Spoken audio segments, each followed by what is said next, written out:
Classroom ডেমনস্ট্রেশনের জন্য যেটা আমাদের বাঞ্ছনীয় সেটা হচ্ছে যখন আমরা বোর্ড ওয়ার্ক করবো, যখন এরকম লিখবো আমরা, তখন অবশ্যই আমাদের মুখের ভাষাটা চালিয়ে যেতে হবে, অর্থাৎ তখন আমাদের কিন্তু কথা বলতে হবে।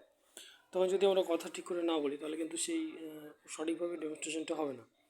অর্থাৎ আমাদের যে ছোটো টাইমটা কিন্তু একদমই শর্ট, যেটা হচ্ছে 5 মিনিট। তো 5 মিনিটের মধ্যে আমাদের সমস্ত কিছু কমপ্লিট করতে হবে।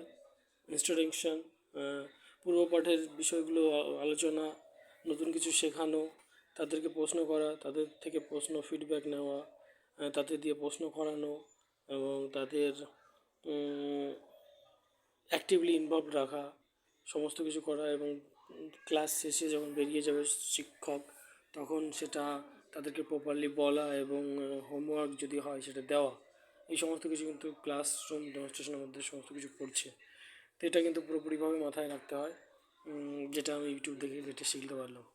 তো এরকম আরও অনেক ইনফরমেশন তোমাদের সঙ্গে শেয়ার করছি, তোমরা লেগে থাকো। ধন্যবাদ।